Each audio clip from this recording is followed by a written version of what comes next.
Hello good evening everyone, my name is Angada Tomar and welcome to the YouTube channel of judiciary good. और आज अपने all states judiciary की तैयारी कराने के लिए इंडियन कॉन्स्टिट्यूशन में मैं लेकर के आई हूँ आपके लिए दूसरा लेक्चर, जहां पर हम पढ़ने वाले हैं इंडियन कॉन्स्टिट्यूशन के सेलिएंट फीचर्स और इंडियन कॉन्स्टिट्यूशन का प्रियम्बल। इसके पहले हम कॉन्स्टिट्यूशनल हिस्ट्री को पढ़ चुके हैं। जिन्होंने नहीं पढ़ा है वो प्रीवियस लेक्चर प्लीज जाकर के रेफर कर ले। चलिए स्टार्ट करते हैं हम यहाँ पर। सबसे पहले हमारे पास क्या टॉपिक्स और सब टॉपिक्स हैं उनके साथ में। To start with, firstly we have the salient features of the constitution, जिसमें हम वन बाय वन सारे salient features को डिस्कस करेंगे। लगभग 16 हमारे पास salient features है जिनको हम यहाँ पर डिस्कस करने वाले हैं। After that we will be discussing the criticisms. क्या क्रिटिक्स है, किस तरीके से या किन ग्राउंड्स पर हमने हमारे कॉन्स्टिट्यूशन को क्रिटिसाइज किया गया है, हम उन चीजों को देखेंगे। उसके बाद हम पढ़ेंगे प्रियम्बल को। प्रियम्बल जब हम पढ़ते हैं तो वहां पर हमारे पास कई सारे सब टॉपिक्स हैं। पहला ओरिजिन, कि प्रियम्बल शब्द का या प्रियम्बल के कॉन्सेप्ट का ओरिजिनेशन कहाँ से हुआ, हमें उसका मोटिवेशन कहाँ से मिला, यानी कि भारतीय संविधान के अंदर जो प्रियम्बल है वो कहाँ से ओरिजिनेट हुआ है, एंड देन उसका मीनिंग क्या है, अर्थ क्या है उसका, बेसिकली क्या यूटिलिटी है उसकी, and then the third thing is the characteristics of the preamble. इन सभी टॉपिक्स को हम और सब कैटेगराइज करेंगे, तो इसलिए चिंता मत कीजिएगा, ये मत सोचिएगा कि मैम ये तो बहुत कम कम सा लग रहा है, अभी और चीजें आएंगी वो भी बताऊंगी साथ में। Then we have important cases, साथ ही में प्रियम्बल के हम इंपॉर्टेंट केसेस भी पढ़ेंगे। सेलिएंट फीचर्स के साथ तो इंपॉर्टेंट केसेस नहीं है, बट हाँ प्रियम्बल के साथ में कुछ इंपॉर्टेंट केसेस है, उनको हम पढ़ने वाले हैं। चलिए, starting with salient features of the constitution. Now the first feature of the Indian constitution, जब भी हम आपसे बात करते हैं, जब भी हमसे कोई पूछता है कि हमारा भारत का संविधान कैसा है, तो हमारे दिमाग में सबसे पहला सवाल आता है कि भाई बहुत बड़ा है, बहुत लेंदी है, क्योंकि ये बचपन से पढ़ाया जा रहा है, ये बचपन से बताया जा रहा है कि Indian constitution is one of the most lengthiest written constitution. संविधान दो तरीकों का होता है, या तो अनरिटन जैसा कि ब्रिटिश कॉन्स्टिट्यूशन है, या फिर रिटर्न जैसा कि अमेरिकन कॉन्स्टिट्यूशन है। हमारा संविधान रिटर्न संविधान है, रिटर्न कॉन्स्टिट्यूशन है, और ये दुनिया का सबसे बड़ा कॉन्स्टिट्यूशन है। और उसका बहुत नॉर्मल सा रीजन है कि अगर आप भारत में आएंगे तो आपको बहुत सारे रिलीजन्स, बहुत सारे कास्ट, बहुत सारे आपको अलग अलग डाइवर्सिटीज देखने को मिलेंगी, और इन सब चीजों को कंबाइन करने के लिए हमारे संविधान को इतना बड़ा होना पड़ा, इतना एलिफेंटाइन साइज होना पड़ा। ये ना ही सिर्फ एक सेलिएंट फीचर है हमारे इंडियन कॉन्स्टिट्यूशन का, बल्कि एक क्रिटिक भी है हमारे इंडियन कॉन्स्टिट्यूशन की, एक क्रिटिसिज्म भी है हमारे इंडियन कॉन्स्टिट्यूशन की, कि इसका साइज जो है वो हाथी समान है, ये एलिफेंटाइन साइज का है।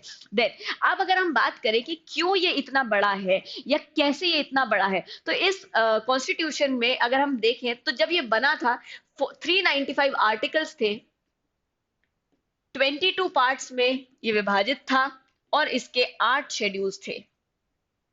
आज हमारे पास में 395 आर्टिकल्स, 22 पार्ट्स, और साथ में है हमारे 12 शेड्यूल्स भी एडेड। ठीक है, सो इसीलिए हम इसे कहते हैं कि एक बहुत ही लेंदी कॉन्स्टिट्यूशन है।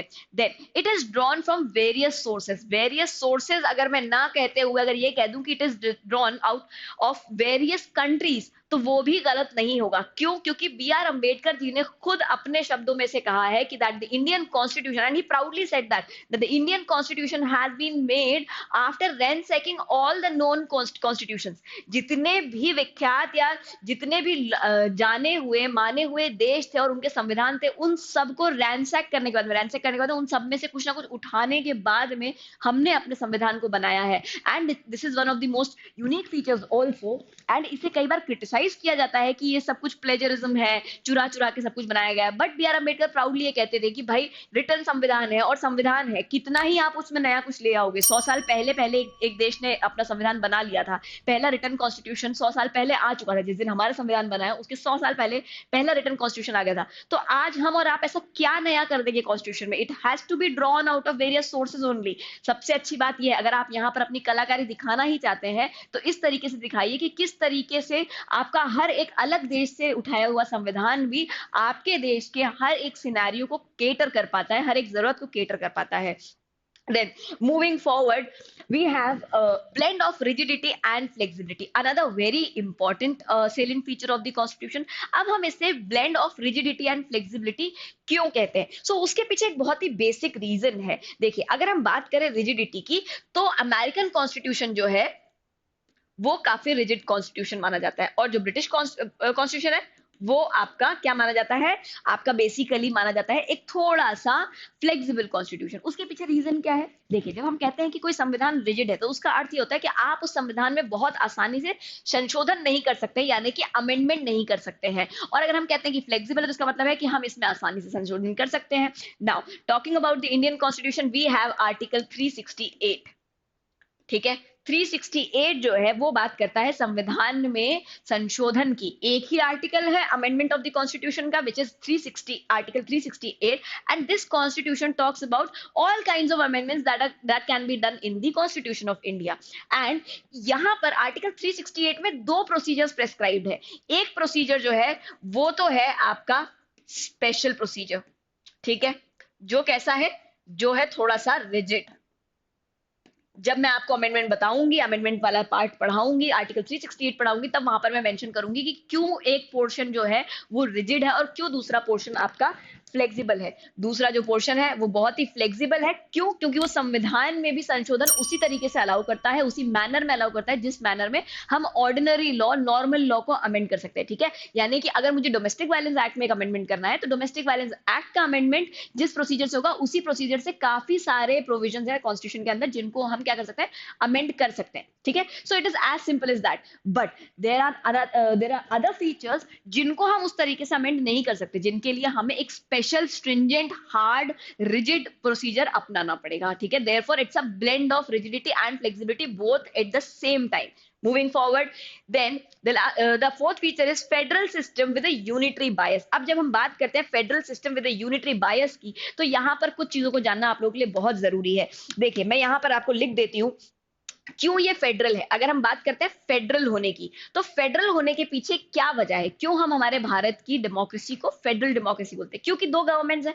ठीक है, दो तरह की गवर्नमेंट्स हैं, सेंटर में गवर्नमेंट अलग है और स्टेट्स की गवर्नमेंट अलग होती है। हर एक स्टेट के पास में पावर है, देयरफॉर इट इज फेडरल। ठीक है, उसके बाद में हमारा जो कोर्ट्स है, कोर्ट्स का सिस्टम अलग है, सुप्रीमेसी ऑफ द कॉन्स्टिट्यूशन है हमारे पास में, then we have a written constitution, we have rigidity, we have independent judiciary, we have bicameralism. ठीक है, और अगर हम वही बात करें कि क्यों यूनिटरी है, तो देखिए चाहे जितनी भी पावर्स बांटी गई हो स्टेट्स के बीच में, चाहे भले ही स्टेट गवर्नमेंट क्यों ना हो, मेन पावर या मैक्सिमम पावर जो है किसके पास में है, सेंटर के पास में है। Therefore it also has unitary features. We have judiciary, but हमारे पास में इंटीग्रेटेड जुडिशरी, यानी कि डिस्ट्रिक्ट कोर्ट कुछ भी डिसाइड करे, अगर वो गलत है तो सुप्रीम कोर्ट के पास पावर है कि वो उस चीज को बदल सकता है। Then we have single citizenship which is very important feature. हम एक ही सिटीजनशिप अलाउ करते हैं, भले हमने दो अलग अलग आपके स्टेट्स और सेंटर को अलग अलग तरीके से सिग्निफाई किया हुआ है, डेजिग्नेट किया हुआ है, बट जो अगर आप सिटीजनशिप की बात करेंगे तो वो एक ही होती है और वो होती है भारत की नागरिकता। कभी आपने सुनी है कि मेरे पास में मध्य प्रदेश की नागरिकता है या मेरे पास में राजस्थान की नागरिकता है? नहीं। क्यों? क्योंकि ऐसा कोई कॉन्सेप्ट है ही नहीं। हमारे पास डोमिसाइल होता है स्टेट्स का, हमारे पास में कभी भी नागरिकता या सिटीजनशिप नहीं होती है अलग अलग स्टेट्स की। अनलाइक अमेरिका, अमेरिका में जैसे अलग स्टेट्स की अलग सिटीजनशिप है और फिर अमेरिकन सिटीजनशिप तो एक अलग चीज है ही यहाँ पर। Then we have integrated judiciary also as I said earlier. चलिए अब हम आते हैं नेक्स्ट फीचर पे, which is parliamentary form of government. अब पार्लियामेंट्री फॉर्म ऑफ गवर्नमेंट क्यों कहा जाता है? देखिए कोई भी गवर्नमेंट जो है वो कई प्रकार की हो सकती है ना। जब हम बात करते हैं आपके गवर्नमेंट के फॉर्म्स की, तो वो कई सारे तरीकों की हो सकती है। एंड हमारे पास जो गवर्नमेंट है वो कैसी है? वो पार्लियामेंट्री फॉर्म ऑफ गवर्नमेंट है, जिसको कि हम वेस्टमिंस्टर फॉर्म, वेस्टमिंस्टर या फिर कैबिनेट या फिर रिस्पॉन्सिबल गवर्नमेंट भी बोलते हैं। ठीक है, ये तीनों नाम इसके याद रखने हैं क्योंकि ये तीनों नाम में से प्री का एक क्वेश्चन बनता है। प्रीवियस स्लाइड पर एक प्री का क्वेश्चन मुझसे मिस हो गया है, कुछ मतलब कुछ फैक्ट्स मिस हो गए मुझसे जो आपको जानने जरूरी है प्री के पर्सपेक्टिव से। पहली चीज, यहां पर कई सारे लोगों ने इस स्टेटमेंट के रिगार्डिंग अलग अलग फ्रेजेस कही। ठीक है, किसी ने कहा कि the Indian federalism is a bargaining federalism. अगर आप जानते हैं कि किसने ये स्टेटमेंट्स दिए हैं तो please let me no, otherwise I will mention this in the comment section by the evening. ठीक है, बार्गेनिंग फेडरलिज्म, अब ये किसने कहा था? I would like you guys to let me know in the comment section below. Then there was another statement which called it a quasi federal democracy, quasi federal system. India में कैसा system है?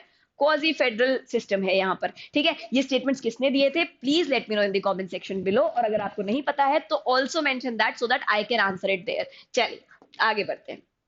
Then we have a synthesis of a parliamentary as well as parliamentary sovereignty and judicial supremacy. अब ये बहुत एक अलग सा concept है.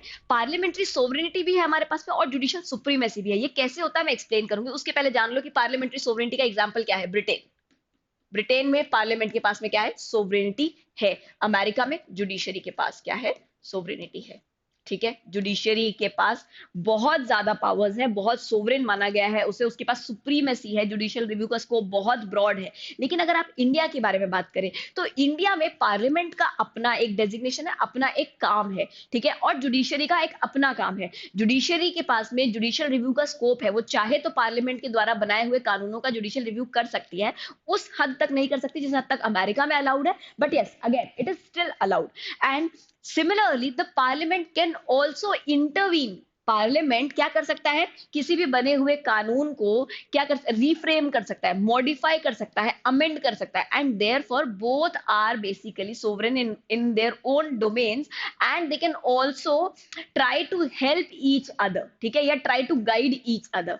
Then moving forward we have an integrated and independent judiciary. अब इंटीग्रेटेड एंड इंडिपेंडेंट कैसे है, देखिए आपने एक आपका केस आया ट्रायल कोर्ट में. ठीक है, ट्रायल कोर्ट से आपका केस चला गया हाई कोर्ट के पास में. हाई कोर्ट के पास से आपका केस कहाँ जाएगा, सुप्रीम कोर्ट के पास में. यही 3 लेवल्स है ना. कोर्ट ऑफ सेशन मान लो, कोर्ट ऑफ सेशन से आपका केस जाता है हाई कोर्ट के पास, हाई कोर्ट से आता है आपका केस सुप्रीम कोर्ट के पास में. तो हमारे पास जुडिशरी अलग अलग है. कभी भी आप सीधे सुप्रीम कोर्ट के पास नहीं जाएंगे अनलेस फंडामेंटल राइट का क्वेश्चन हो या आपकी पीआईएल हो. ठीक है, सो उन अलग सिचुएशंस को हम अलग साइड छोड़ देते हैं, स्पेशल सिचुएशंस को. बाकी एक इन जनरल एक केस की जर्नी कैसी होती है, एक लिटिगेशन की जर्नी कैसी होती है कि इसको लोअर कोर्ट में फाइल किया जाता है, ट्रायल कोर्ट में फाइल किया जाता है. फिर हम उसको जब वहां से हम सेटिस्फाइड नहीं होते हैं या वहां से अगर हमें लगता है कि अपील करने की आवश्यकता है तो कहा जाता है वो कोर्ट केस हाई कोर्ट तक जाता है. फिर हाई कोर्ट से हो जाता है सुप्रीम कोर्ट तक. अब हमारे पास में मल्टीपल हाई कोर्ट्स हैं, है ना. हर एक स्टेट का अलग अलग हाई कोर्ट है, लेकिन हर एक स्टेट में अलग अलग ट्रायल कोर्ट्स भी हैं आपके. लेकिन अंततः ये पूरा का पूरा सिस्टम किसको रिस्पॉन्सिबल है, किसके अधीनस्थ है, सुप्रीम कोर्ट के अधीनस्थ है ना. तो इसीलिए कहा गया है कि इंटीग्रेटेड है. इंटीग्रेटेड कैसी है हमारी जुडिशरी, अलग अलग लेवल पे अलग अलग कोर्ट्स हैं, लेकिन ये इंटीग्रेटेड सिस्टम है क्योंकि अल्टीमेटली सब कोई इसको जवाबदेही रखता है. ठीक है, दूसरी बात कहता है इंडिपेंडेंट जुडिशरी. अब जब हम कहते हैं इंडिपेंडेंट जुडिशरी है तो इंडिपेंडेंट जुडिशरी को इंडिपेंडेंट रखने के लिए कई सारे स्पेशल प्रयास करे गए, जैसे कि जजेस का किस तरीके से जजेस को डेजिग्नेशन होगा, किस तरीके से जजेस जो है वो जज बनेंगे, वो पूरा का पूरा प्रोसीजर या तो हाई कोर्ट के हाथ में होता है या फिर पीएससी के हाथ में होता है. अगर आप लोअर कोर्ट्स में देखें तो हाई कोर्ट और सुप्रीम कोर्ट में तो पूरा का पूरा प्रोसीजर होता है कोलेजियम के हाथ में, जिसको कोर्ट सुप्रीम कोर्ट कभी हाथ भी नहीं लगाने देता. एनजैक आया था ना 124A के अंदर आर्टिकल, बट नहीं आया, हटा दिया गया उसको, है ना. लगभग 9 से 10 महीने के अंदर अंदर उसको अनकॉन्स्टिट्यूशनल बोल करके हटा दिया गया. उसके बाद में हमारे जजेस की salary consolidated fund of India से चार्ज करी जाती है, उनके ऊपर कोई पार्लियामेंट में डिस्कशन नहीं चल सकता है. तो ये बहुत सारे फीचर्स ऐसे हैं जिनको डाला गया है आपके कॉन्स्टिट्यूशन में in order to ensure the independence of the judiciary, क्योंकि जुडिशरी का इंडिपेंडेंट होना जरूरी है. अगर जुडिशरी इंडिपेंडेंट नहीं होगी तो वो कभी भी एग्जीक्यूटिव के कामों को क्वेश्चन नहीं कर पाएगी, उनके आर्बिटरी एक्शंस को क्वेश्चन नहीं कर पाएगी, क्योंकि उसे हमेशा डर होगा कि अरे यार आर्बिटरी एक्शन तो कर रहा है, लेकिन अगर मैंने बोल दिया, अगर मैंने केस फाइल कर दिया, इनके अगेंस्ट केस डिसाइड कर दिया, ऐसा ना हो मेरा ट्रांसफर करके कहीं और मुझे पटक दे, कहीं दूर देश में पटक दे, अंडमान भेज दे, लक्षद्वीप भेज दे, अपने घर बार से दूर. यूपी का आदमी अगर अंडमान में पड़ा है तो बेचारा दुखी है. मैं ये नहीं कह रही कि अंडमान या लक्षद्वीप बुरी जगह है, हम तो जाते हैं घूमने के लिए, but if somebody belongs to Jammu और somebody belongs to the UP और बिहार, वहां अगर आप उन्हें कोस्टल रीजन में पटक देंगे तो वो बेचारा परेशान ही हो जाएगा. But in fact anybody for that matter of fact, है ना. तो इसीलिए हमारी जुडिशरी को इंडिपेंडेंट रखने का ये एक प्रयास है.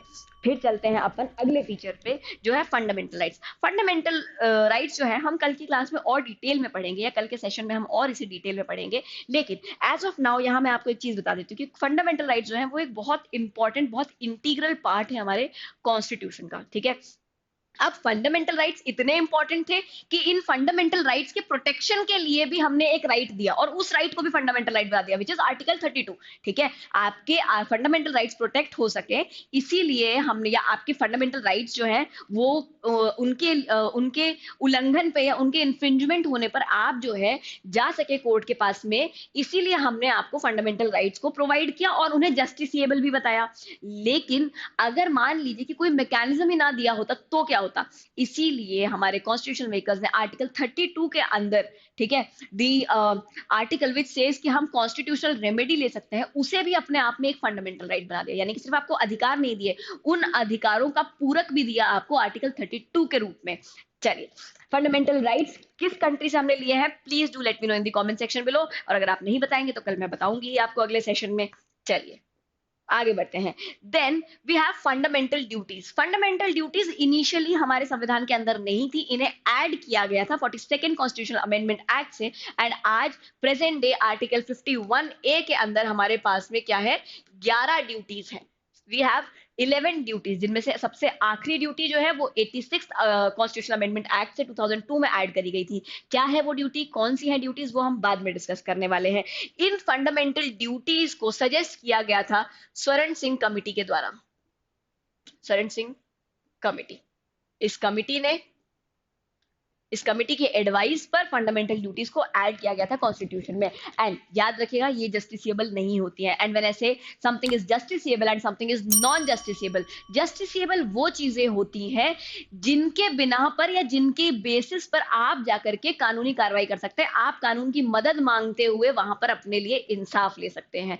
नॉन जस्टिसिएबल वो चीजें होती हैं जो हमें मॉरली करनी चाहिए, ठीक है, लेकिन अगर हमने नहीं करी या किसी व्यक्ति ने हमारी तरफ वो ड्यूटी ओ नहीं, कोई व्यक्ति है हमारी तरफ एक मॉरल ड्यूटी या मॉरल ऑब्लिगेशन वो करता है, अगर उसने वो पूरा नहीं किया तो आप जाकर के उसे सूली पे नहीं चढ़वा सकते, ठीक है। फॉर एग्जांपल, एक छोटा सा एग्जांपल देती हूँ, बहुत बेसिक सा। अगर मान लीजिए कि मैं एक स्विमिंग पूल में इंस्ट्रक्टर हूं, ठीक है, और एक बच्चा वहां पर स्विम कर रहा है और वो बच्चा मुझे लगता है कि डूब रहा है, सब चिल्ला भी रहे हैं कि वो बच्चा डूब रहा है, वो हेल्प मांग रहा है, अगर मैं वहां कूद करके उस बच्चे को नहीं बचा करके लेकर के आती हूँ तो ये क्या है, ये एक ऑफेंस है। क्यों ये एक ऑफेंस है, क्योंकि in the capacity of a swimming instructor it was my duty to take care of the people who were swimming around, ठीक है। लेकिन वहीं पर अगर मैं रोड पे चल रही हूँ और मैं देखती हूँ कि किसी लेक में एक बच्चा डूब रहा है और मैं वहीं लेक में बोटिंग कर रही हूँ या लेक के साइड में बैठी हूँ आराम से अपना पॉपकॉर्न एंजॉय कर रही हूँ और मैं उस बच्चे को नहीं बचाती, ठीक है, मुझे आता भी है स्विमिंग बट मैं फिर भी बचाने नहीं जाती हूँ, क्या मैंने कोई ऑफेंस कारित किया? नहीं।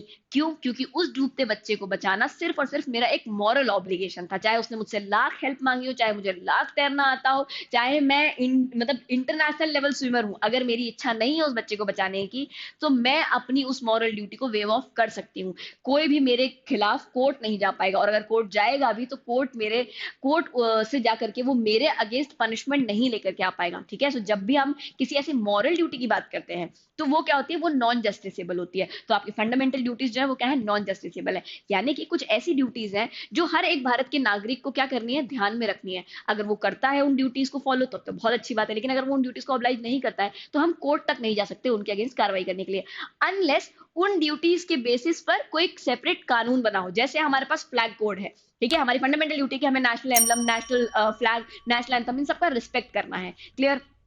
अब मान लीजिए मैं नहीं नेशनल फ्लैग का रिस्पेक्ट करती, क्लियर, मैं अपने शूज के ऊपर एक ट्राई कलर का वो लगा करके आ जाती हूँ, पैर के ऊपर लगा के आ जाती हूँ, ठीक है, तो ये डिसरिस्पेक्ट है, ऑब्वियस सी बात है। तो अगर हम सिर्फ फंडामेंटल ड्यूटीज के पर्सपेक्टिव से देखें तो मुझे कोई सजा नहीं हो सकती, लेकिन अगर आप फ्लैग कोड को देखेंगे, क्योंकि एक इंडिविजुअल इंडिपेंडेंट एक्ट बना हुआ है इस बात को ध्यान में रखने के लिए कि फ्लैग के साथ में कोई दुर्व्यवहार ना करे या फ्लैग के कोई अपमान ना करे, तो वहां फ्लैग कोड के अंतर्गत क्या हो जाऊंगी, मैं पनिशेबल हो जाऊंगी, ठीक है। चलिए अब आते हैं directive principles of state policy, जिनको हम शॉर्ट में बोलते हैं डीपीएसपीज। अब डीपीएसपीज क्या है, नाम से ही क्लियर है, डायरेक्टिव प्रिंसिपल्स, ये है directive principles of state policy. Now when we say directive principles of state policy, it basically means those principles जो डायरेक्ट करते हैं स्टेट को अपनी पॉलिसी बनाने में। कुछ ऐसी बातें, कुछ ऐसे प्रिंसिपल्स जिनका काम क्या है, स्टेट को डायरेक्ट करना कि वो किस तरीके से अपनी पॉलिसी मेकिंग करे, ठीक है। So now this is optional, it is just a direction, you can either keep it in mind और यू कैन अवॉइड इट। तो ये ऐसे डायरेक्शंस हैं जो स्टेट को अपने दिमाग में रखनी है पॉलिसी बनाते हुए। Again they are also non justiciable, ठीक है, ये भी कैसी है, नॉन जस्टिसिएबल, यानी कि अगर आपकी किसी डीपीएसपी का पालन नहीं करता है सरकार या स्टेट, तो इन दैट सिनेरियो आप क्या कर सकते हैं, आप कोर्ट नहीं जा सकते हैं अनलेस एक सेपरेट कानून बनाओ। जैसे मेटर्निटी बेनिफिट आर्टिकल 42 के अंतर्गत प्रोवाइडेड है कि कोई महिला अगर मां बनने वाली है तो आपको उसको लीव देनी है, आपको उसको पेड लीव देनी है बेसिकली, ठीक है। अब इन दैट पर्टिकुलर सिनारियो अगर मान लीजिए कोई कंपनी का ओनर पेड लीव नहीं देता है या वेतन काट लेता है या उसे नौकरी से निकाल देता है, तो ये क्या है, डीपीएसपी का उल्लंघन है ना। अगर मेटर्निटी बेनिफिट एक्ट ना होता ना, तो ये महिला जाकर के कोर्ट में रेमेडी नहीं मांग सकती थी, बट क्योंकि मेटर्निटी बेनिफिट एक्ट है हमारे पास में, इसीलिए आज हम जाकर के इसके ऊपर रेमेडी कोर्ट से मांग सकते हैं। क्लियर।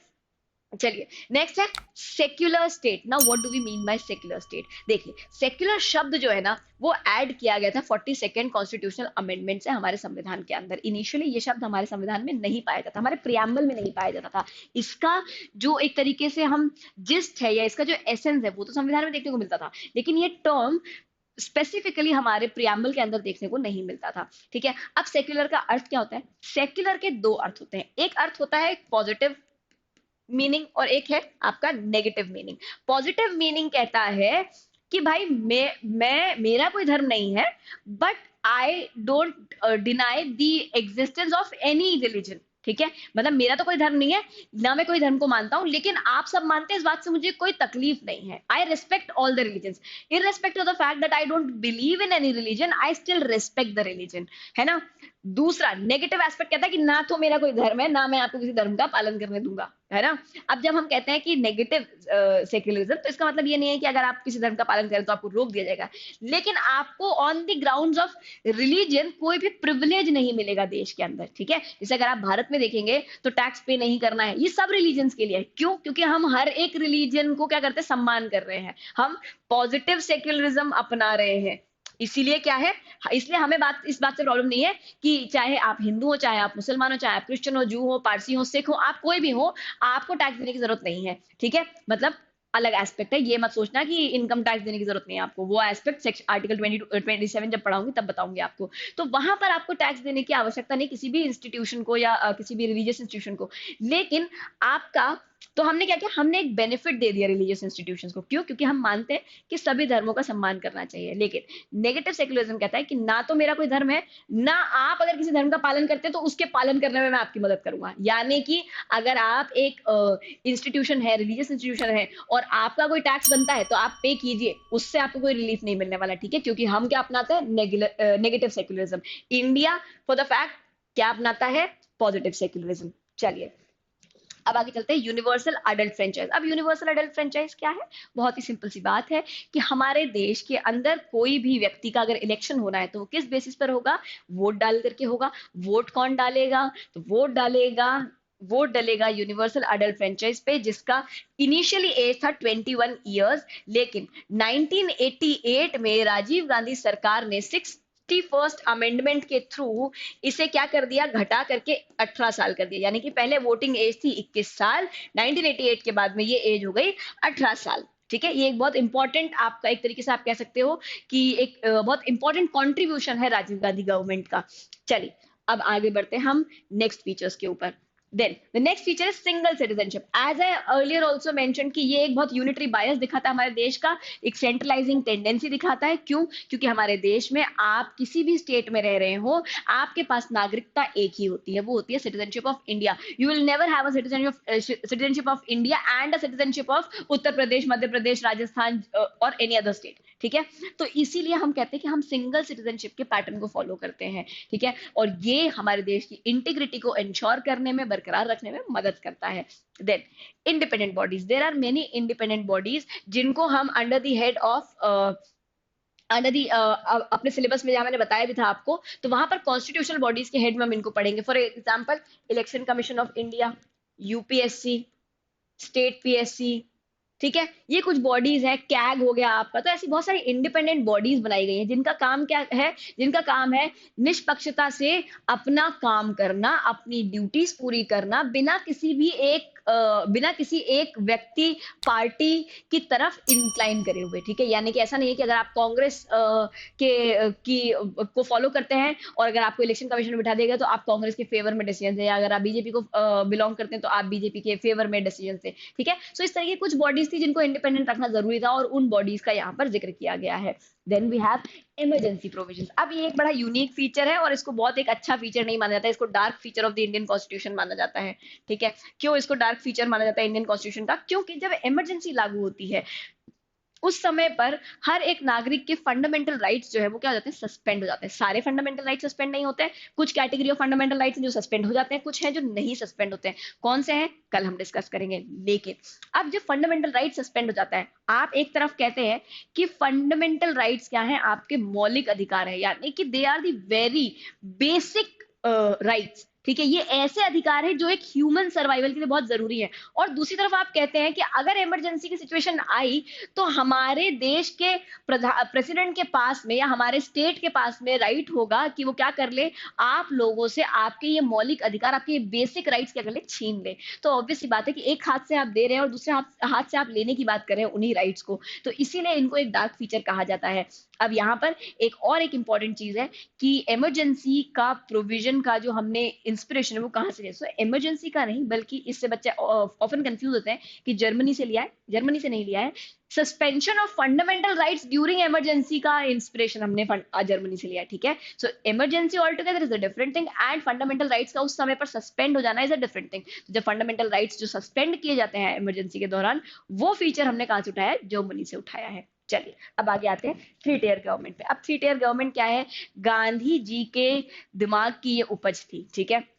और मैं ये नहीं कहूंगी कि उनके दिमाग की ही उपज थी, क्योंकि पंचायत सिस्टम भारत देश के अंदर थ्री टियर गवर्नमेंट हमेशा से एग्जिस्ट कर रही थी, ठीक है। अगर आप गांव में जाएंगे तो आपको पंचायती राज ऐसा नहीं है कि आज देखने को मिल रहा है क्योंकि स्टैब्लिश कर दिया गया, नहीं, ऐसा नहीं है। पंचायती राज शुरू से था, हमेशा से था हमारे भारत के अंदर, है ना। पंचायत थी जहां पर पंच हुआ करते थे, ऑल्दो उस समय पर कास्ट के बेसिस पर, लोगों के विजडम के बेसिस पर उन्हें बनाया जाता था, लेकिन आज प्योरली एक इलेक्शन और पूरा डेमोक्रेटिक तरीका अपनाया जाता है ग्राम पंचायत बैठाने के लिए भी। तो बड़ी इच्छा थी गांधी जी की कि ग्राम पंचायत के सिस्टम को खत्म ना किया जाए, इस लोकल गवर्नेंस के सिस्टम को खत्म ना किया जाए, रैदर इसको हम इंटीग्रेट करने की कोशिश करें अपने प्रेजेंट डे एडमिनिस्ट्रेटिव सिस्टम के साथ में। तो इसीलिए हमारे पास अब क्या है, थ्री टियर गवर्नमेंट है, central, state and local government, ठीक है। So these are the three tiers of the government that we have present in the present day. चलिए इसी के साथ में आप लोगों के जो सेलिएंट फीचर्स हैं वो खत्म होते हैं और अब हम आते हैं इसकी क्रिटिसिज्म से या क्रिटिक्स पे। सबसे पहला क्रिटिक, एलिफेंटाइन साइज, हाथी बराबर साइज का आपने संविधान बना दिया है, इतना बड़ा है, कैसे पढ़ा जाए, कैसे समझा जाए, इतने शब्दों का उपयोग है and which was completely unnecessary, ऐसा कई सारे लोगों का कहना है।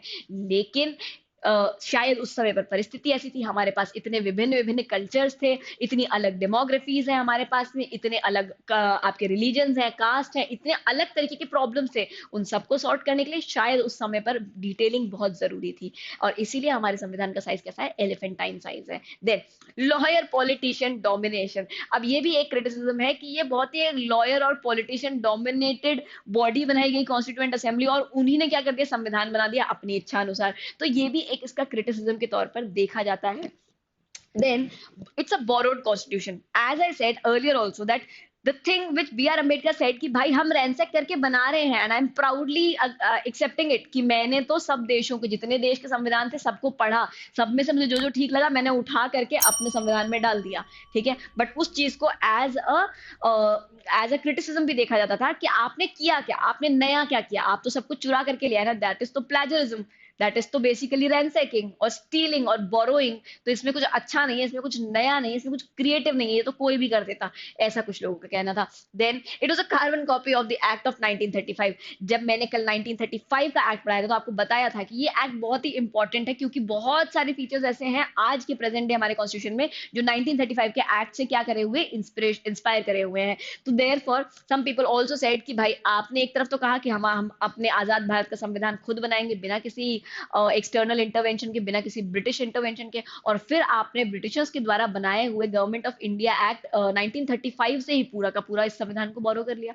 तो आपने क्यों किया, जब आपको इतना ही अंग्रेजों से आप अबोर करते थे उन्हें, अगर आपको उतना ही उनको दूर रखना था, उनके इंटरवेंशन को दूर रखना था, तो क्यों उनके बनाए हुए गवर्नमेंट ऑफ इंडिया एक्ट 1935 से आपने इतना कुछ उठा करके अपने संविधान में डाल दिया। तो ये भी एक तरीके से एक नेगेटिव पॉइंट देखा जाता है इंडियन कॉन्स्टिट्यूशन का।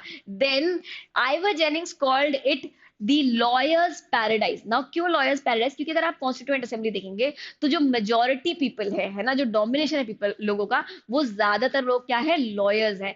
एंड इस वजह से अननेसेसरली आपके संविधान की लैंग्वेज क्या कर दी गई है, कॉम्प्लिकेट कर दी गई है।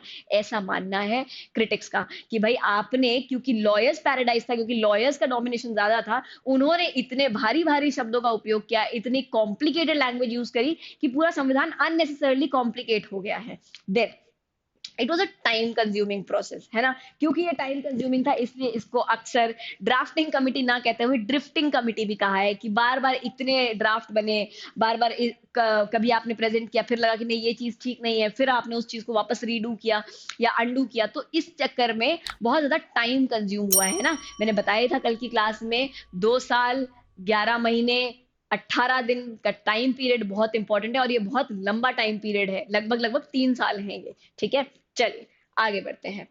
Then now let us come to the constitution. अब जो हमारा कॉन्स्टिट्यूशन है, sorry, let us come to the preamble. Now जो हमारा प्रियम्बल है ना, वो 2-3 बातें बताता है हमें। उसके पहले हम यहाँ पर कुछ एक चीजें और देख लेते हैं। जो आपका प्रियम्बल है, उसका इंस्पिरेशन हमने लिया अमेरिकन कॉन्स्टिट्यूशन से। सॉरी, उसका अगर हम ओरिजिन इंस्पिरेशन देखें तो हमने लिया है अमेरिकन कॉन्स्टिट्यूशन से, क्योंकि American constitution was the first constitution of the world to use a preamble. ठीक है, अमेरिका कॉन्स्टिट्यूशन पहला कॉन्स्टिट्यूशन था जिसने क्या किया था, प्रियम्बल यूज किया था अपने संविधान के अंदर। तो हमने वहां से इंस्पिरेशन लिया कि यार हमें भी ऐसा करना चाहिए। एंड क्योंकि तब हम, जब हम अपना संविधान बनाने बैठे थे, उस समय पर अमेरिका कॉन्स्टिट्यूशन ऑलरेडी रेडी था। तो हमने क्या किया, हमने देखा उसको, समझा उसको, और वहां से लेकर के पंडित नेहरू ने बनाया ऑब्जेक्टिव रेजोल्यूशन। ऑब्जेक्टिव रेजोल्यूशन कौन सी डेट को प्रेजेंट किया गया था? मैं एक्सपेक्ट करूं कि आप लोग कमेंट सेक्शन में बता दो। खैर चलो, डेट कौन सी प्रेजेंट किया था मैं यहाँ बता देती हूँ, कि कोई बच्चे हो सकते हैं जो पहली बार लेक्चर देखने आए हो। सो 13 December 1946 को पहली बार आपका कॉन्स्टिट्यूएंट असेंबली में क्या पेश किया गया था, ऑब्जेक्टिव रेजोल्यूशन पेश किया गया था।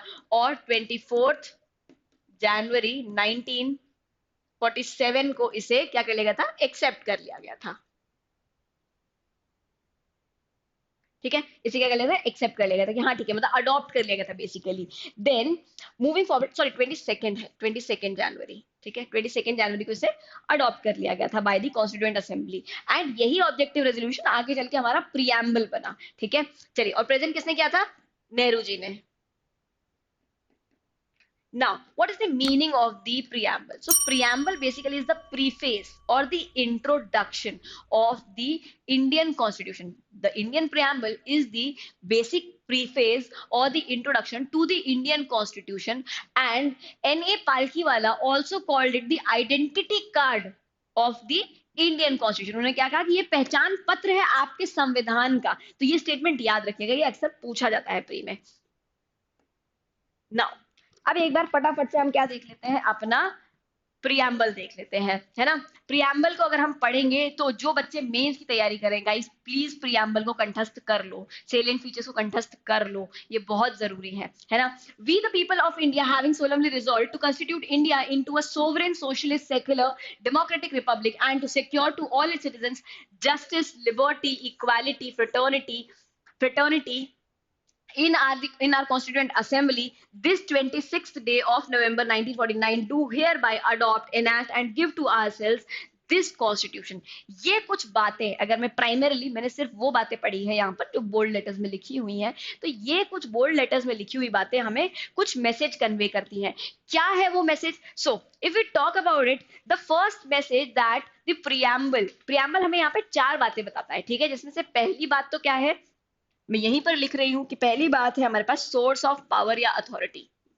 Source of power, preamble source of power. Preamble की सोर्स ऑफ पावर क्या है, पावर कहां से ड्रॉ करता है हमारा प्रियम्बल या हमारा कॉन्स्टिट्यूशन। ठीक है, ये हमें कौन बताता है, ये हमें बताता है हमारा संविधान, उसकी सॉरी हमारा preamble. Then nature of India, India का एज अ कंट्री क्या नेचर होने वाला है, क्या कैरेक्टरिस्टिक्स होने वाली हैं, ये हमारा प्रियम्बल हमें बताता है। देन इसका ऑब्जेक्टिव बताता है कि इसका ऑब्जेक्टिव क्या है। एंड चौथी चीज बताता है date of adoption, date of enactment, sorry date of enactment of the constitution. ठीक है, तो देखना 4 बातें बता रहा है। संविधान की पावर, सोर्स ऑफ पावर कहां से या सोर्स ऑफ अथॉरिटी कहां से आती है। नेचर ऑफ इंडिया क्या होगा एज पर द कॉन्स्टिट्यूशन, ये बताता है हमारा प्रियम्बल हमें। चौथी बात, तीसरी बात हमें बताता है कि objective of the Indian constitution क्या है, और चौथी बात है डेट ऑफ द एनैक्टमेंट क्या है या कमेंसमेंट क्या है। ठीक है, चलिए, तो पहली बात, सोर्स ऑफ पावर क्या है, we the people of India. Source of power कहां से आ रही है, लोगों से आ रही है। Therefore it is the first question has been answered कि भाई सोर्स और अथॉरिटी बताता है। कैसे बताता है, क्योंकि पहला स्टेटमेंट ही यही है कि we the people of India are giving ourselves, है ना, हम भारत को एक पर्टिकुलर स्ट्रक्चर में गठित कर रहे हैं और हम भारत के नागरिक होते हुए भारत से कुछ चीजों की उम्मीद करते हैं, या भारत के बाकी नागरिकों को कुछ और कुछ एक चीज देंगे, ठीक है, इंश्योर करेंगे। क्या है वो चीजें, अब आते हैं नेचर ऑफ इंडिया बताते हैं। नेचर ऑफ इंडिया कैसे बताता है, ये कहता है कि भारत कैसा होगा, सोवरेन होगा, सोशलिस्ट होगा, सेक्युलर होगा, डेमोक्रेटिक होगा और होगा रिपब्लिक। तो ये 5 क्या है, कैरेक्टरिस्टिक्स है ना, आपका स्वभाव बता रहा है, देश का स्वभाव बता रहा है बेसिकली। देन ऑब्जेक्टिव, तो ऑब्जेक्टिव क्या क्या है, जस्टिस देना, लिबर्टी देना, इक्वालिटी देना, फ्रेटर्निटी देना। ये 4 चीजें क्या है आपके भारत के संविधान की ऑब्जेक्टिव्स हैं। और साथ में एक इंटीग्रिटी भी है यहाँ पर, यूनिटी और इंटीग्रिटी मेंटेन करना, ठीक है, ऑफ द नेशन। ये भी क्या है, संविधान का एक तरीके से आपका मोटिव है या आपके संविधान का ऑब्जेक्टिव है। और है 5वीं चीज, द डेट ऑफ कमेंसमेंट, जो कि है 26 नवंबर 1949, ठीक है, 1949। तो ये 4 चीजें आपको प्राइमा फेसी आपका जो प्रियम्बल है वो इन्फॉर्म करता है। चलिए, अब एक बार एक एक टर्म को हम ध्यान से देख लेते हैं यहाँ पर। देखिए, अगर मैं बात करूं फर्स्ट टर्म सोवरेन की, सोवरेन का अर्थ होता है कि भारत अपने आप में आजाद है, इसके ऊपर ना तो किसी और का शासन है, ना तो ये किसी का डोमिनियन है, ठीक है, यानी कि India is completely independent with regards to every matter, चाहे उसका इंटरनल मैटर हो चाहे उसका एक्सटर्नल मैटर हो। यानी कि आज एज अ कंट्री अगर इंडिया में जैसे अभी आपने देखा था मणिपुर वाला सिचुएशन हो गया, तो कोई बात नहीं, India will cater to it, है ना। आपको बाहर से किसी को आकर के हमें बताने की जरूरत नहीं कि आपको क्या करना है। कल को आकर के बाहर का कोई देश हमें, अमेरिका आकर के हमसे नहीं कह सकता कि आपसे मणिपुर नहीं संभल रहा है, वी विल हैंडल इट, ये नहीं हो सकता, हम खुद हैंडल करेंगे, हम क्या है, सोवरेन है। दूसरा, अगर मान लीजिए इंडिया और चाइना का कोई इशू है, तो उसके रिगार्डिंग भी हमें क्या एक्शन लेना है, ओनली इंडिया विल डिसाइड। हम दूसरों से एडवाइस कर सकते हैं, हम अमेरिका से एडवाइस दे सकते हैं, रशिया से एडवाइस दे सकते हैं, लेकिन करना क्या है, the ultimate call will be the of the India only. Then moving forward we have socialist. अब सोशलिस्ट वर्ड जो है, इसको थोड़ा सा यहाँ पर ध्यान से देखना। ये वर्ड इनिशियली नहीं था, इसे ऐड किया गया 42nd अमेंडमेंट से। पहली बात तो आपके लिए ये है कि इसे कब ऐड किया गया था, 42nd अमेंडमेंट से हमारे कॉन्स्टिट्यूशन के अंदर ऐड किया गया था। और सोशलिज्म जो है या सोशलिज्म की अगर हम बात करें तो ये 2 तरीके का होता है, एक होता है डेमोक्रेटिक सोशलिज्म और दूसरा होता है आपका कम्युनिस्ट। कम्युनिस्ट सोशलिज्म की अगर हम बात करें तो ये ऐसा सोशलिज्म है जो स्टेट के हाथ पे पावर देता है, इसको स्टेट सोशलिज्म भी कहते हैं। क्यों, क्योंकि यहाँ पर हर एक बॉडी क्या होती है, स्टेट की होती है, सारी पावर स्टेट की होती है। यहाँ पर मिक्स्ड इकोनॉमी का या किसी और के बिजनेस को टेकअप करने का कोई स्कोप नहीं होता। लेकिन डेमोक्रेटिक सोशलिज्म मिक्स्ड इकोनॉमी की बात करता है, यहाँ पर प्राइवेट सेक्टर पब्लिक सेक्टर दोनों साथ में को एग्जिस्ट कर रहे होते हैं। इंडिया के पास में है डेमोक्रेटिक सोशलिज्म, ठीक है। चलिए आगे बढ़ते हैं। We have secularism. अब सेक्युलरिज्म भी जो टर्म है आपका कब ऐड किया गया था, 42nd अमेंडमेंट एक्ट से ही ऐड किया गया था इस टर्म को भी हमने, है ना। एक सेकेंड गाइस, चलो, तो 42nd अमेंडमेंट से हमने इस वर्ड को भी ऐड किया। तो क्या इसके पहले देश सेक्युलर नहीं था, बिल्कुल था। कैसे था, कमेंट सेक्शन में मुझे आप लोग बताओगे कि आपकी कितनी अंडरस्टैंडिंग है संविधान के बारे में। अगर आपको नहीं पता है तो मैं ऑब्वियसली बात है आंसर करूंगी इस बात को, लेकिन एक बार को मैं जानना चाहती हूँ कि आप लोगों की क्या अंडरस्टैंडिंग है। सो क्या देश हमारा प्रियम्बल में यानी कि 42nd अमेंडमेंट के द्वारा प्रियम्बल में सेक्युलर वर्ड ऐड होने से पहले क्या सेक्युलर नहीं था, ये मुझे आप बताइएगा, ठीक है। अब सेक्युलरिज्म की जैसे कि मैंने बोला था, सेक्युलरिज्म में ऑलरेडी एक्सप्लेन कर चुकी हूँ कि इसका मतलब होता है कि किसी भी धर्म का पालन ना करना, ठीक है। पॉजिटिव सेक्युलरिज्म नेगेटिव सेक्युलरिज्म दोनों बातें मैं आगे आपको एक्सप्लेन कर चुकी हूँ। Then moving forward we have democratic. Democratic का मतलब क्या है, डेमोक्रेटिक का मतलब होता है by the people for the people, है ना। तो यहां पर आपका बेसिकली जब किसी बॉडी को डेमोक्रेटिक बोलते हैं तो हमारे कहने का अर्थ होता है कि हम सुप्रीम पावर लोगों के हाथ में दे रहे हैं। जो पूरी की पूरी सत्ता है, जो मेजरली पावर है, वो किसके पास में है? लोगों के पास में है। Therefore India, because in India what do we have, what kind of system we have, कि भाई आपके यहाँ पर कोई भी व्यक्ति जो चुनाव लड़ना चाहे वो चुनाव लड़ सकता है और रिप्रेजेंट कर सकता है देश को, है ना। मोदी जी ने शायद ना सोचा हो बचपन में, या एटलीस्ट उन्हें हो सकता है उन्होंने सोचा, लेकिन उनकी मम्मी ने नहीं सोचा हो कि मोदी जी प्राइम मिनिस्टर बन जाएंगे। क्यों? क्योंकि जिन हालातों में वो रह रहे थे, वो हालात ऐसे नहीं थे जो एक पॉलिटिकल करियर को इतना ज्यादा फ्यूल कर देते, but somehow he did it, है ना। क्यों? क्योंकि भाई हमारा देश क्या फॉलो करता है? डेमोक्रेसी फॉलो करता है। आपने अच्छा काम किया, जनता आपके साथ में है, आपको नेतृत्व करने का चांस मिल जाएगा, लेकिन अगर आपने काम अच्छा नहीं किया तो फिर आपको नेता बनने का चांस नहीं मिलेगा। अब जब हम बात करते हैं डेमोक्रेसी की, तो डेमोक्रेसी दो तरीके से होती है, या तो डायरेक्ट या तो कैसी? इनडायरेक्ट। भारत में कैसी फॉलो होती है? इनडायरेक्ट डेमोक्रेसी फॉलो होती है ना, जिसको हम रिप्रेजेंटेटिव डेमोक्रेसी भी कहते हैं, है ना। तो इसको हम एक सेकंड यहाँ लिख भी देती हूँ, रिप्रेजेंटेटिव।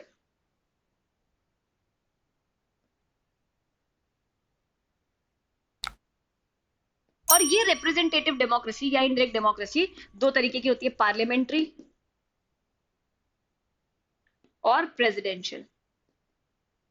इंडिया फॉलो करता है आपकी पार्लियामेंट्री रिप्रेजेंटेटिव डेमोक्रेसी, है ना। रिप्रेजेंटेटिव डेमोक्रेसी या इनडायरेक्ट डेमोक्रेसी का मतलब होता है जहां पर मैं वोट देती हूं अपने एमएलए को, है ना, और मेरा एमएलए आगे जाकर के पार्लियामेंट के मेंबर्स को चूज करता है। भाई राज्यसभा के अंदर जो मेंबर्स होते हैं वो क्या मैं डायरेक्टली इलेक्ट करती हूँ? नहीं ना।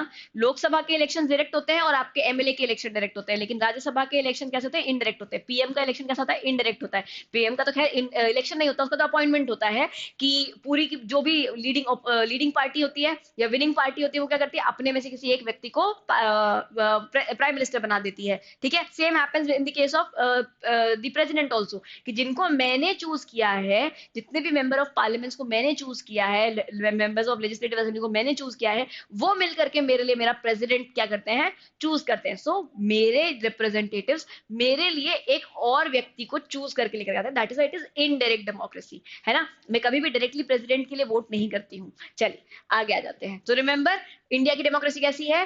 Parliamentary representative democracy. Then the other term we have is republic. अब रिपब्लिक का अर्थ क्या होता है? देखिए, रिपब्लिक जो टर्म है ना, उसका बेसिक अगर मैं अर्थ की बात करूं तो दो तरीके से दो चीजें हो सकती है। या तो कोई भी कंट्री में मोनार्की हो सकता है, सॉरी एनार्की हो सकती, सॉरी मोनार्की हो सकती है, या फिर वहां क्या हो सकता है? रिपब्लिक सिस्टम हो सकता है। अब जब मोनार्की की बात करते हैं तो क्या होता है? मोनार्की की बात मतलब राजा, राजा का बेटा राजा, राजा का पोता राजा, ठीक है। यानी कि हेरिडिटी के थ्रू जब कोई पोस्ट पास होती है, कोई डेजिग्नेशन पास होता है ना, कोई पावर पास होती है, किंगशिप पास होती है, तो हम उसे कहते हैं मोनार्की। एंड अगर हम यही पावर इलेक्शंस के थ्रू करते हैं, इलेक्शंस के थ्रू चूज करते हैं, तो हम उसे कहते हैं उस सिस्टम का रिपब्लिक होना या उस देश का रिपब्लिक होना। इंडिया में ऑब्वियसली बात है, क्योंकि इलेक्शंस के थ्रू हम अपने नेता को चूज करते हैं, इलेक्शंस के थ्रू अपने प्रेसिडेंट को चूज करते हैं, तो we are a republic nation. अब रिपब्लिक होने के दो अर्थ और है, ठीक है। पहला तो यह है एब्सेंस ऑफ प्रिविलेज। जब कोई देश रिपब्लिक होता है तो उसका मतलब होता है कि किसी भी व्यक्ति को कोई प्रिविलेज अलग से नहीं मिला हुआ है, हर एक व्यक्ति को एक समान अधिकार मिला हुआ है। ऐसा नहीं है कि आईएएस का बेटा ही आईएएस बन पाएगा। कोई भी व्यक्ति, anybody out of the blue, कोई भी रैंडम व्यक्ति क्या कर सकता है? आईएएस बन सकता है। यूपीएससी का एग्जाम दे दे और क्लियर कर ले और बन जाए, ठीक है। यानी कि एक प्रोसीजर है जो आपको फॉलो करना पड़ेगा, लेकिन अगर आप मेरिटोरियस हैं तो आप बिल्कुल किसी भी पद पर जाकर के विराजमान हो सकते हैं। And the other one is wasting of the political power in the hands of the people. तो जो पॉलिटिकल पावर है वो किसके पास में है? जनता के पास में। इसलिए जरूरी है कि जनता जागरूक हो, अंधभक्ति में, अंधविश्वास में किसी को वोट ना दे, है ना। लोगों का लिटरेट होना, लोगों का एजुकेटेड होना, लोगों का समझदार होना, लोगों का एनलाइटेंड होना बहुत जरूरी है। क्यों? क्योंकि हमारे पास में पॉलिटिकल पावर है, क्योंकि हमारा देश रिपब्लिक है, इसीलिए जो सत्ता पे किसी समझदार व्यक्ति को बिठाने का पावर है वो हमारे हाथों में है ना। अब हम किसी समझदार को बिठाते हैं या हम किसी मदारी को बिठा देते हैं, that is all together a different thing, ठीक है। चलिए अब आते हैं जस्टिस के ऊपर। अब ये कुछ चीजें हैं जो हमारा संविधान हमें गारंटी करता है ना। जिसमें से पहली बात है जस्टिस। जस्टिस कितने तरह की? Social, economic and political justice. फिर है liberty of thought, expression, belief, faith and worship. Then we have equality of status and of opportunity, and to promote amongst them all fraternity, assuring the dignity of the individuals and unity and integrity of the nation। बहुत ही important चीज है कि हर एक individual की dignity भी maintain करनी है और देश के अंदर इंटीग्रिटी और आपका यूनिटी भी मेंटेन करना है। इस पूरे टर्म को भी ऐड किया गया था 42nd अमेंडमेंट से ही, ठीक है। चलिए, और अगर हम बात करें तो जस्टिस जो है ये कॉन्सेप्ट है रशिया का, बाकी सारे आपके फ्रेंच रेवोल्यूशन से उठाए हुए कॉन्सेप्ट हैं यहाँ पर। चलिए, इन आर कॉन्स्टिट्यूएंट असेंबली हम 26 नवंबर को हम इसे क्या कर रहे हैं, कमेंस कर रहे हैं। दैट्स इट, ये बहुत ज्यादा इंपॉर्टेंट नहीं है जानने के लिए। मूविंग फॉरवर्ड, अब जब प्रियम्बल पढ़ लिया है, बेसिक प्रियम्बल पढ़ लिया, उसके कैरेक्टरिस्टिक्स पढ़ चुके हो आप, मतलब आप उसके क्या चीजें वो आपको इंश्योर करता है। अगर हम उसके इंडिपेंडेंट कैरेक्टरिस्टिक्स देखें तो नेचर देखें तो हम वो भी देख चुके हैं। सब कुछ हमने यहाँ पर एक बार मोटा मोटा देख लिया है। अब बात आती है कैरेक्टरिस्टिक्स की। कैरेक्टरिस्टिक्स जब मैं कहती हूँ तो जैसे मैंने कहा था फंडामेंटल राइट्स क्या है, जस्टिसिएबल है, फंडामेंटल ड्यूटीज क्या है, नॉन जस्टिसिएबल है। वैसे ही यहाँ पर क्वेश्चन उठता है कि प्रियम्बल की कैरेक्टरिस्टिक्स क्या है। तो प्रियम्बल की पहली कैरेक्टरिस्टिक है कि क्या ये पार्ट ऑफ द कॉन्स्टिट्यूशन है या नहीं है। दूसरा, क्या ये अमेंडेबल है या नहीं है, क्या ये एनफोर्सेबल है या नहीं है। तो अमेंडेबल तो ये है, क्यों, क्योंकि 42nd अमेंडमेंट से ही यहाँ पर इंटीग्रिटी वर्ड ऐड किया गया था, सोशलिस्ट वर्ड ऐड किया गया था और सेक्युलर वर्ड ऐड किया गया था। So therefore the preamble of the constitution is very much amendable. दूसरा है आपका एनफोर्सिबिलिटी। क्या एनफोर्सेबल है हमारा प्रियम्बल? नहीं, प्रियम्बल में जो भी बातें दी गई है, अनलेस उन बातों को इंश्योर करने के लिए या सिक्योर करने के लिए आपके पास कोई फंडामेंटल राइट हो या फिर कोई एक स्टेट्यूटरी एक्ट हो, आप उन चीजों को एनफोर्स कराने नहीं जा सकते। यानी कि ये कैसा है, नॉन जस्टिसेबल है। और तीसरा है आपका पार्ट ऑफ द कॉन्स्टिट्यूशन है या नहीं है, ठीक है। So in the case of, in the landmark case of Keshavananda Bharati, it was upheld that Keshavananda Bharati, it was upheld that the constitution is a part of, sorry, the preamble is the part of the constitution। तो इसके पहले बहुत सारी धारणा ऐसी थी कि नहीं, preamble जो है वो हिस्सा नहीं है संविधान का, लेकिन केशवानंद भारती केस के साथ में इस बात को once and forever क्लियर कर दिया गया था और इस बात को अपहोल्ड कर दिया गया था कि जो संविधान के साथ में preamble जुड़ा हुआ है वो बिल्कुल संविधान का ही हिस्सा है, संविधान का ही पार्ट है, and therefore it can be amended also. But एक चीज को ध्यान रखना है कि बेसिक स्ट्रक्चर डिस्टर्ब ना होने पाए, यानी कि ऐसा कोई अमेंडमेंट मत करो जिससे देश में से सेक्युलरिज्म चला जाए या सोशलिज्म चला जाए या उसका रिपब्लिक एसेंस चला जाए या डेमोक्रेटिक एसेंस चला जाए, इंटीग्रिटी चली जाए, यूनिटी चली जाए, फ्रेटर्निटी ब्रदरहुड चला जाए, ठीक है। सो बस बेसिक स्ट्रक्चर को डिस्टर्ब करे बिना आप जितना संशोधन करना चाहो आप कर सकते हो प्रियम्बल के अंदर या संविधान के भी अंदर। चलेगा। सो इसी के साथ में हमारा लेक्चर यहाँ पर होता है खत्म, एंड आई होप आप लोगों ने एंजॉय किया होगा इस लेक्चर को और साथ में आपको समझ में भी आई होंगी सारी चीजें। जो भी बातें आपको नहीं समझ में आई हैं please let me know in the comment section below, and आगे के लेक्चर्स के लिए हमारे साथ में जुड़े रहिएगा। इस लेक्चर को प्लीज अगर आपको ये पसंद आया तो लाइक कीजिएगा, शेयर कीजिएगा अपने दोस्तों के साथ में जो प्रिपरेशन कर रहे हैं, college first year second year में है या फिर फाइनल ईयर में भी है और अभी तक कॉन्स्टिट्यूशन क्लियर नहीं हुआ है, हवा नहीं पड़ी है कि संविधान में लिखा क्या है, या संविधान पढ़ना चाहते हैं या पीएससी की तैयारी कर रहे हैं या किसी भी ऐसे एग्जाम की तैयारी कर रहे हैं जहां पर constitution is an integral part of the syllabus, या फिर वो अपने आप में एक जागरूक नागरिक हैं और वो जानना चाहते हैं कि हमारा देश गवर्न होता कैसे है आखिरकार, ठीक है। सो ऐसे किसी भी व्यक्ति के साथ में जिसको आपको लगता है कि ये लेक्चर यूटिलाइज हो सकता है या यूटिलिटी का होगा, उनके साथ प्लीज इस वीडियो को शेयर कीजिएगा एंड लाइक कीजिएगा। हमारे चैनल को सब्सक्राइब करना मत भूलेगा। Bye guys and stay tuned.